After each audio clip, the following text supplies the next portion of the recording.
eh, apa namanya, diperhatikan saja. Nah ini kalau teman-teman yang suka pakai high heel, jadi untuk bagian kaki ini namanya Chusandi, titik Chusandi, 3 mile point.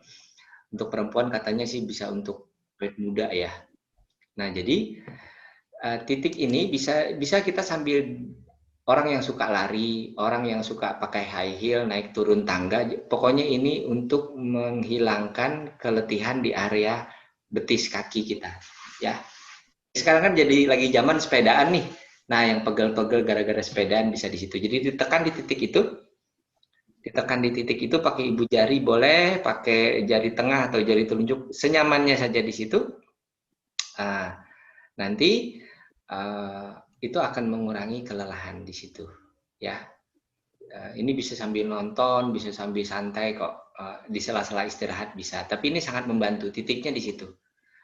Termasuk orang yang suka nyetir jarak jauh, kakinya pegal ya di situ aja. Jadi nggak usah dipijit-pijit semua, tapi cukup di situ aja. Ya, oke lanjut Mbak. Nah ini namanya pain drain. Ya, pain drain ini caranya adalah ini seperti diumpamakan tangan kita tuh kayak selang. Tangan kiri untuk mengisap. Jadi ini masuk kayak apa ya? Iron Man. Iron Man kan ada tangannya gitu ya. Nah ini untuk mengisap masuk, tangan kanan ini keluar. Jadi ibarat air ini untuk mengisap, ini yang keluar. Ya, kanan untuk mengeluarkan. Nah, ini kalau orang mengalami kesedihan, kalau orang mengalami kekecewaan, kesedihan yang tidak terkatakan, ke orang lain dia tidak bisa cerita, sementara ya dia nggak bisa cerita dulu, dia bisa melakukan ini di rumah atau dimanapun, ya. Nah, contohnya gini, tangan ini tidak harus di dada, bisa di paha, bisa di kepala. Tangan kiri diletakkan di tempat yang terasa apa namanya, terasa tidak nyaman. Contoh, kalau dicontoh kan di slide kan di ini ya, di dada. Nah, kalau misalnya kepala boleh nggak? Boleh. Kalau bahu boleh. Bahu misalnya gini ya. Tangan kiri saya taruh sini, tangan kanan telapaknya menghadap ke bawah. Boleh taruh di paha, boleh taruh di bawah begini saja. Gitu ya. Masuk. Kemudian ini enaknya sih sambil merem. Jadi dibayangkan rasa sakit itu dikasih warna, kemudian dimasukkan ke tangan kita kayak disedot. Jadi misalnya saya sakitnya di sini, saya bayangkan dia masuk, kemudian dia putar sini ya. Ini kan kayak selang nih. Sambil tarik nafas, begitu buang nafas, kita keluarin semua. Jadi yang tadi rasa sakit diberi warna tadi dikeluarin semua di situ. Nah, kemudian gantian tangan kanan di sini taruh, tangan kirinya telapak tangannya menghadap ke atas. Menghadap ke atas artinya kita mengambil sesuatu yang baik dari sekitar kita, dari alam, dari semesta segala macam. Jadi kita tarik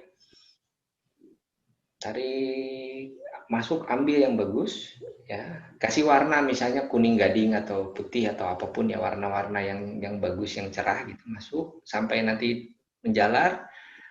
Kemudian dimasukkan ke tempat yang tadi terasa tidak nyaman, ya gitu. Kira-kira pain drain seperti itu. Pain itu artinya sakit, drain itu membasuh, membilas gitu. Ya.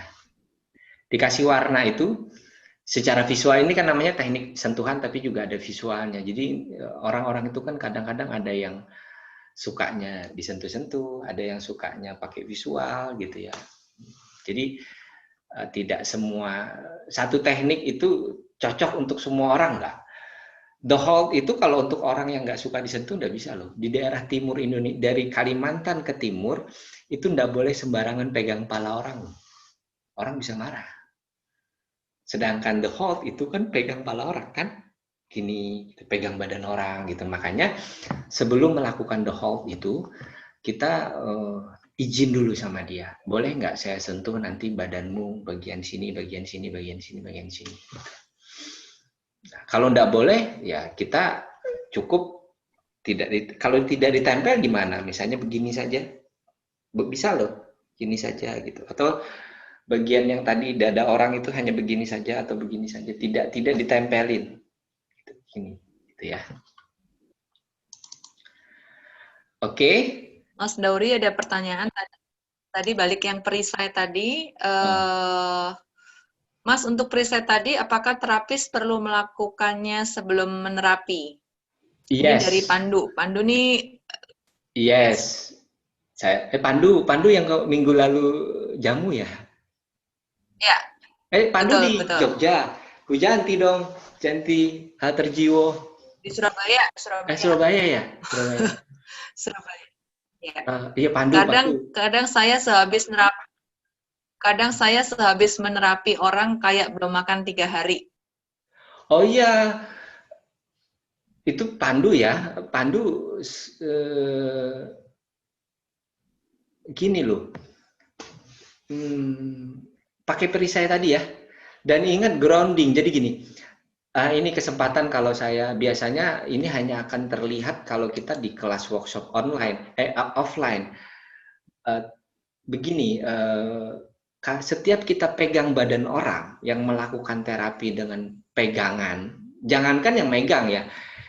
Ini gini, perisai tadi itu pernah ketemu psikolog atau kita ke dokter gitu ya. Kan kadang ada yang nggak dipegang sama sekali loh badan kita loh, cuma duduk berhadapan, kita bilang keluhan kita apa, dia tulis resep, dia pulang, kita pulang. Atau kadang sama teman kita ketemu, dia cerita aja ke kita, cerita gitu, nggak ada sentuhan sama sekali, kita nggak nyentuh dia nggak nyentuh kita, tapi kita bisa berasa badan kita sangat capek setelah dia pulang. Ya, kenapa bisa begitu? Karena energinya terpapar. Ya, energinya terpapar. Nah, jadi caranya kalau nanti Pandu pegang badan orang atau siapapun lah, bukan cuma Pandu, teman-teman terapis gitu ya, teman-teman terapis yang melakukan praktek misalnya sentuhan atau apapun, ingat kaki harus grounding, kakinya harus napak ke lantai, kakinya harus napak ke bumi. Kalau ternyata nanti tidak terasa badannya sudah nggak nyaman, langsung di-set tuh, buang nafas, langsung buang lewat kaki. Ya, diniatkan untuk dibuang segala yang tidak nyaman tadi lewat kaki. Ya, itu kakinya harus napak. Jadi kalau misalnya saya ke rumah sakit, saya pegang badan pasien, pincer hall, the hall atau apapun, itu kaki saya setting dulu kaki saya harus napak. Nah, setelah kita nanti setelah selesai kita ketemu orang itu, terus tangan kita grounding. Tangan ini kan habis pegang orang nih, tangan habis pegang orang. Ini harus grounding. Grounding caranya apa? Disapu begini saja, ya. Jadi disapu, sapu gini, atau ditempel ke lantai, ditempel ke dinding, diniatkan untuk grounding. Diniatkan untuk grounding, jadi tempel ke dinding, tempel ke apa, atau hanya dikibas-kibas begitu. Setelah itu pulangnya mandi, ya, mandi yang benar, yang bersih, kemudian diniatkan untuk buang semuanya. Ya, pengalaman saya ini pengalaman 10 tahun lalu ya. Saya kan pernah ke Ambon menangani korban konflik 300 orang. Ya, Ambon zaman dulu ya, pernah konflik konflik SARA ya. Saya ada di kampung Kristen dan saya ada di kampung Muslim, sekitar 300, dan itu dikumpulkan yang dia melihat sendiri, orang tuanya dibunuh di depan mata dia. Itu udah dendamnya luar biasa. Nah, jadi kita tugas untuk trauma healing di situ 3 hari masing-masing lokasi. Anehnya ya, selama sesi saya ketemu teman-teman itu, saya tidak melakukan sentuhan apapun. Jadi saya hanya menginduksi dari panggung, kemudian mereka praktek gitu. Ketika pulang ke hotel, ketika pulang malamnya, kita kan pagi mulai sesi sampai sore, kemudian kita malamnya pulang ke hotel. Saya buka baju, badan saya biru-biru. Badan saya biru-biru. Kayak dipukulin orang. Badannya biru-biru. Akhirnya saya mandi, saya berdoa, kemudian ibadah, selesai doa. Aneh kan ya? Badan kita biru-biru karena saking energi mereka tuh luar biasa, dendamnya luar biasa, sakit hatinya. Nah, tugas saya waktu itu adalah mereka yang sudah mulai remaja itu untuk tidak lagi saling dendam, begitu. Karena Indonesia ini gampang sekali, dikit-dikit dikomporin orang nanti bisa marah-marah, bisa perang, bisa segala macam gitu, udah capek lah ya. Ini COVID aja nggak kelar-kelar ya kan. Oke, lanjut. Pandu, jadi ingat ya, harus grounding ya. Oke, nah ini yang tadi bagian depan muka. Kan ada tadi pertanyaan di awal ya, bagian depan muka. Oke, nah ini kita praktek. Prakteknya ini, jadi pakai dua jari, bisa lihat ya, pakai dua jari. Nah, saya pakai ini dulu. Nah ini, jadi gini, ini dua jari begini. Ada yang di tapping, kalau saya lebih suka ditempel, kemudian saya ini apa, tekan-tekan begini sambil goyang-goyang. Saya, tapi kalau teman-teman ada yang belajar EFT, mau di tapping juga nggak apa-apa. Begini. Yang kedua nanti di apa? Sini nih. Nah, di samping ini kita apa? Alis. Ya bisa pakai satu jari, bisa pakai dua jari gini. Tuh. Titik yang selanjutnya ini di bawah mata. Bawah mata begini. Oke, di bawah mata. Ya, gini. Terus ini. Ini pakai ini tulang pipi ini bagus juga untuk sakit perut. Jadi kalau tiap sakit perut itu gitu. Ya. Nah, kemudian ini ada nih titik kayak pertemuan apa? Tambahan ya, ini nggak ada di slide. Titik kayak pertemuan rahang kita ini, kalau kita tekan kiri kanan ini untuk limpa. Oke. Kemudian ini, nah ini untuk sinus, tekan sini. Biasanya sih bisa sampai begini ini. Nah, sekalian bersihin komedo. Nah, oke. Itu ya. Kemudian ini, nah, di sini, terus di dada. Dada itu posisinya di sini. Ini ya. Kemudian yang ini, dada kiri atau kanan, nggak apa-apa. Ini. Nah, agak nyeri memang sini yang kalau kita tekan sini. Ini untuk rasa sedih, dendam, sakit hati. Nah, kemudian di sini, ini sebenarnya kelenjar getah bening di bawah ketiak ini kita tekan-tekan gitu. Setelah itu sini, ya, sini. Ini bisa sambil afirmasi. Bisa sambil afirmasi, saya akan baik-baik aja, all is well atau apapun, ya, gitu.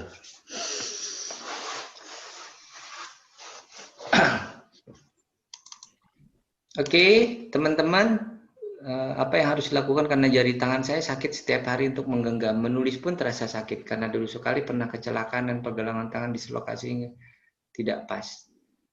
PPT apa Mas Irsyad? PPT ada menggunakan simbol-simbol tertentu ya. Oke. Oh itu ada mudra. PPT ada yang menggunakan simbol-simbol tertentu ya. Itu ada namanya mudra. PO-nya biru-biru. Oke, jadi saya kasih tahu dulu. Teknik-teknik kapasitar ini diadopsi, kita menyebutnya diadopsi, artinya kita mengambil beberapa teknik yang biasanya dari timur. Kebanyakan memang bukan teknik-teknik barat. Semua ini adalah teknik-teknik yang ada di Korea, China, kemudian ada yang dari Jepang gitu ya, dari Indonesia, daerah-daerah timur. Makanya ada kemiripan dengan Chinese Meridian, ada yang tadi Jinshin Shiutsu gitu ya. Semuanya 140 teknik. Semua ada 140 teknik. Tapi yang biasa kita bagikan di workshop-workshop yang kids, yang untuk apa emergency kit itu, yang 1 atau 2 hari workshop biasanya 15 teknik dasar.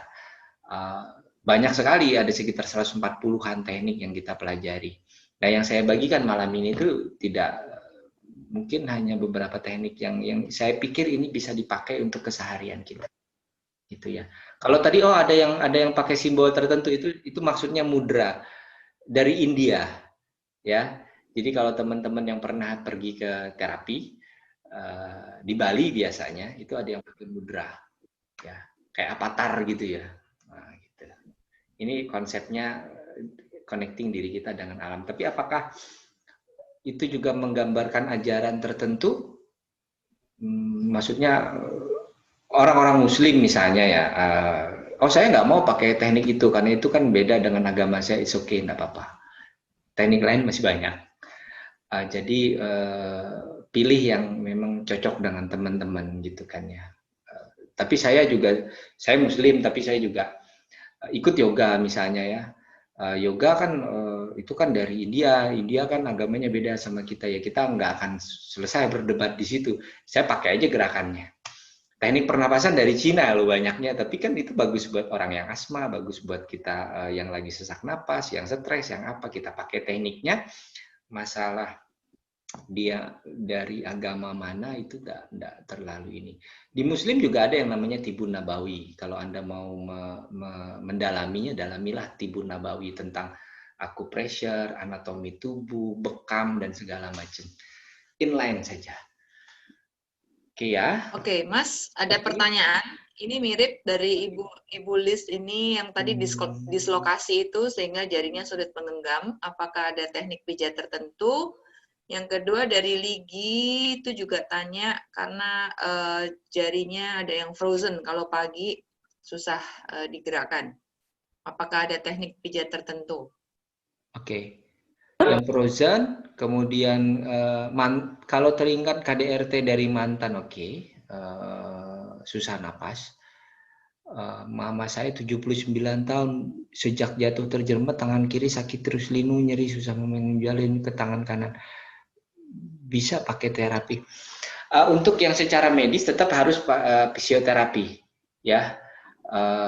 Konsul, karena kalau sudah umur sudah tua juga kadang-kadang bukan masalah ototnya, tetapi ada masalah tulangnya. Kemudian tadi yang untuk apa, tangannya frozen. Saya nggak tahu malam ini ada gabung nggak sih, namanya Dian. Aduh, saya harus kalau ada yang Siapa pernah Dian? namanya Dian, dia autoimunnya apa sih, yang multiple sclerosis ya. Multiple sclerosis itu yeah. Dia tidak bisa kendalikan, bahkan kaku, frozen kaku gitu kadang-kadang. Nah, itu bisa dengan teknik pernapasan sebenarnya. Makin nafas kita tenang, ya, makin nafas kita tenang. Untuk teman-teman yang autoimunnya multiple sclerosis ya, makin nafas kita tenang, nanti gerakan tangan kita ini akan bisa kita kontrol. Makanya kalau di teman-teman yang multiple sclerosis itu ada semacam apa moto gitu kan, kita adalah komando untuk diri kita. Maksudnya komando itu kita harus bisa kendaliin gerakan-gerakan yang ada, bisa tangannya gerak, ini bisa gerak sendiri kan kayak orang Parkinson tapi bukan Parkinson, gitu ya, gitu. Nah, gerakannya seperti apa kalau yang untuk otot kaku di bagian ini tadi? Saya akan share, bentar ya. Ini apa? Di bagian lengan kita, di sini ada otot nih. Nah, yang ininya. Kelihatan nggak? Kelihatan, Mas. Ini. Nah, ini kita tekan, nanti kontaknya ke sini. Kontaknya ke sini. Ini kalau dikasih setrum, yang gerak ini loh, bukan ini. Nah, ini kalau kita, ini buat yang nyetir juga. Nah, ini sering ini untuk melemaskan bagian sininya. Nah, kemudian tangan ini, tangan yang sudah kaku, ya, tangan yang sudah kaku, itu jangan dibiarkan dia kaku. Dia tetap harus dibuka. Jadi dilatih untuk dibuka, walaupun pelan-pelan dibuka aja gitu. Dibuka. Dibantu sama keluarganya ya. Nah, saat membuka ini gunakan teknik finger hold tadi. Pelan-pelan aja buka, gini pegang. Dipegang lama ini untuk meluruskan. Karena kalau kaku dibiarkan nanti tangannya jadi gini. Pernah nggak lihat orang stroke yang gini nih tangannya? Gini nih, jadi kayak gini tangan dia. Karena tidak dilatih untuk ini. Jadi tiap pagi memang harus begini-begini nih. Kalau rasa kebas di kaki itu biasanya kurang mineral. Artinya gini, orang boleh banyak minum, tapi mineralnya kurang elektrolit. Elektrolit itu apa? Bisa dari magnesium, kalium, kalsium, nah kayak gitulah ya, mikronutrisi yang kurang.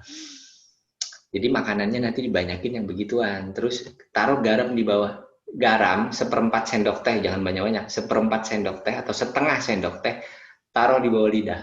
Yang suka kram nih, taruh di bawah lidah. Didiamkan sekitar 1 menit. Habis itu minum air hangat. Pagi-pagi. Atau yang suka bikin garam sole cairan sole juga bagus. Jadi kalau kram itu artinya kurang elektrolit sama kurang mineral. Bukan dehidrasi. Kalau dehidrasi kurang minum. Jadi orang bisa minum 3 liter 4 liter sehari, tapi dia tetap ngerasa gejala-gejala di kayak lemas, gemeteran, kram, nyeri-nyeri badan. Itu artinya bukan kurang minum, tapi kurang mineral. Mikronutrisi, magnesium, kalium, kalsium, dan teman-temannya. Oke, ada lagi? Ini tulang leher lurus sehingga otot katanya capek. Mas, kalau tangan kesemutan bagaimana cara ini tulang leher lurus? Bagian tadi pijatan bagian leher tadi yang 3 jari tadi, kemudian di sini. Ya, bagian sini masih. Minum air kelapa membantu nggak? Tambah es, tambah sirup marjan. Buh. Oke, lanjut ya. Membantu air kelapa itu juga ada elektrolitnya, tapi nggak boleh banyak. Air kelapa tok ya. Kalau di kita ini, air kelapa kan dicampur macam-macam. Ada susunya, ada sirupnya, ada macam-macamnya. Itu yang bikin kacau tuh. Ini sama seperti tadi penjelasan yang gambar sebelumnya ya.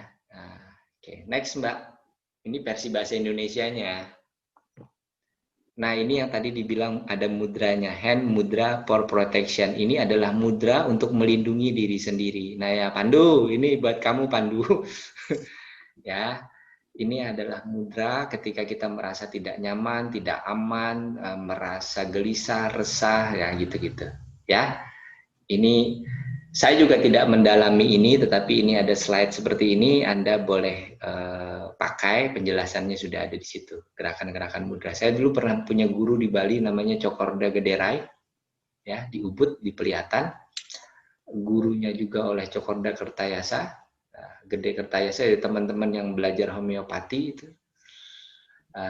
Sekarang sudah tidak lagi, sudah tidak sering ketemu saya di Bali. Itu dia, kalau saya justru kalau ke Bali saya diterapi dengan Pak Cok itu, Cokoda Gederai, dia umur sekarang udah 80 sekian tahun. Itu dia pakai mudra. Jadi mengambil dari semesta kemudian dimasukin ke badan kita. Saya dipijat juga. Nah, kalau saya habis dari dia biasanya saya jadi kayak orang sakti avatar. Jadi tangan saya bisa gerak-gerak sendiri tuh pegang badan orang dan saya tahu sakitnya di mana.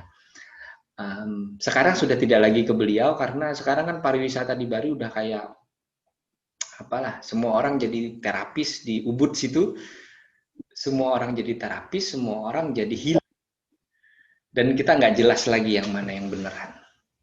Jadi kalau ke Ubud saya sarankan nikmati keindahan alamnya saja. Oke, terus nah ini adalah kalau tadi kan kaki kanan kita di depan, yang kalau kita membentuk perisai kaki kanan kita di depan. Kalau ini adalah gerakan supaya kita fokus pada diri sendiri dan mengendalikan diri sendiri. Gerakan memeluk diri sendiri. Saya melakukan gerakan ini kalau saya sangat marah. Yang benar-benar saya udah kepengen nempeleng orang nih. Karena saya boleh aja marah. Orang tuh menganggap bahwa saya itu Mas Dori nggak boleh marah, nggak juga. Kita kan manusia kan kadang-kadang juga kalau terlalu jahil kan juga perlu dimarahin. Jadi ini adalah gerakan saya untuk mengendalikan diri. Nah, keluarga dekat saya, teman-teman dekat saya, teman-teman saya di perkusi, di grup perkusi, itu kalau saya sudah pakai gerakan ini, mereka kasih saya ruang, mereka akan menjauh dari saya. Mereka akan menjauh dari saya, memberi saya waktu untuk saya nanti memberi saya waktu untuk kemudian nanti saya bisa handling diri sendiri. Ya, jadi caranya seperti itu. Yang ini kaki kiri di depan. Jadi disilang begini. Nah, gini dulu baru disilang. Nah, baru diputar. Gitu ya. Saya tak lihat. Oh, Bumi Sehat, Ibu Robin Lim. Sebentar. Lakota itu teman saya dulu. Saya pernah tinggal di Ubud. Lakota itu teman saya tahun 2006 atau 2008. Saya 1 tahun di Ubud dan Lakota teman main saya dulu. Anaknya Bu Robin Lim itu. Istrinya Robi kan ya. Salam ya buat Lakota ya. Hei Pak Putu Agus Wit. Oke ya, salam buat Lakota dari Dori gitu. Teman main itu. Zaman jahiliyah saya dulu teman mabok itu dia sama saya. Sekarang udah enggak ya. Sekarang kita udah jadi anak baik. Nah gini caranya. Terus begini. Kemudian tarik nafas. Dan buang pelan-pelan. Tarik. Ya bernapas senyaman mungkin sambil berdoa, sambil istighfar, sambil diniatkan untuk membuang rasa ini. Kalau saya sudah ambil posisi kayak tadi itu benar-benar saya udah mau nempeleng orang itu ya. Jadi kira-kira itu ya teman-teman. Ada pertanyaan untuk yang oke, lanjut Mbak. Nah ini contohnya saya melakukan jadi gerakan pertama seperti ini, yang kiri atas, kemudian ditangkupkan tangannya, disilang dan ditangkupkan, kemudian ditarik gini. Ini kalau lagi berdiri, gerakan ini bisa sambil berdiri, bisa sambil duduk, bisa sambil rebahan, ya. Tapi biasanya saya lakukan sambil berdiri atau duduk. Nah ini juga untuk teman-teman yang anxiety atau teman-teman yang panic attack. Kalau orang GERD, tahu kan ya GERD ya? GERD itu yang sakit mahnya, tapi klepnya di esopagusnya udah kendor, jadi kadang-kadang asam lambungnya naik ke atas, dia kayak seperti orang kena serangan jantung, dan GERD itu juga mempengaruhi fungsi otaknya karena kita ada saraf vagus sampai ke sini, dia bisa panik. Jadi dia bisa melakukan tindakan yang aneh-aneh. Nah, lakukan gerakan seperti ini, tapi untuk orang-orang yang terkena panic attack atau yang terkena anxiety, saya sarankan sambil melakukan ini, atur napasnya dan Anda tidak boleh hanya di satu tempat, tapi sambil jalan. Jadi kalau lagi di dalam ruangan tuh sambil jalan gitu ya, keliling-keliling gitu, tidak diam. Kalau untuk menanggulangi kemarahan yang kita sadari bukan karena panik, itu diam saja di satu tempat. Bisa sambil duduk, bisa sambil berdiri atau rebahan.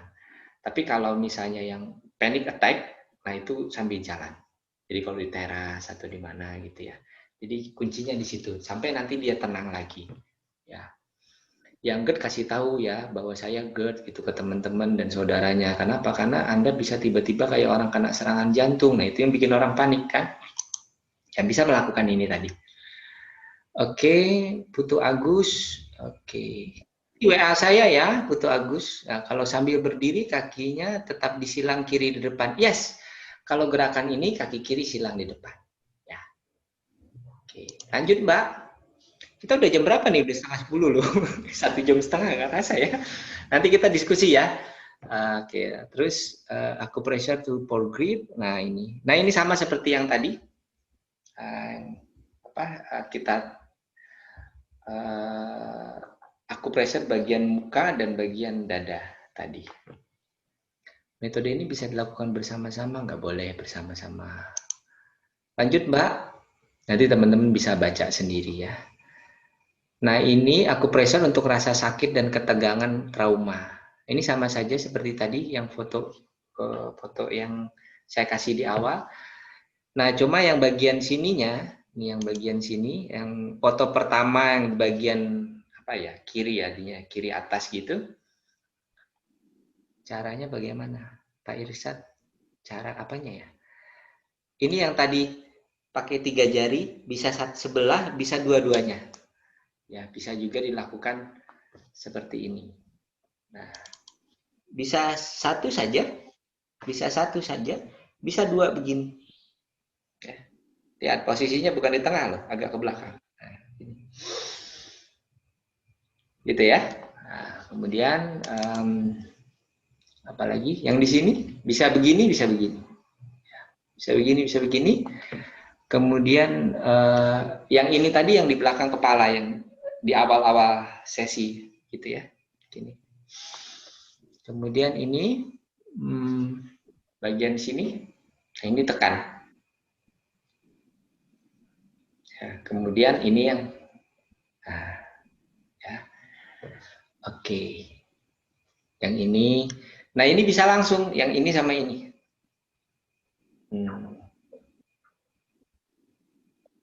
Bisa dua-duanya langsung begini, ya, gini. Ini satu, jadi satu ke sini, satu ke sini. Gini ya, bisa kok. Atau gini, connecting.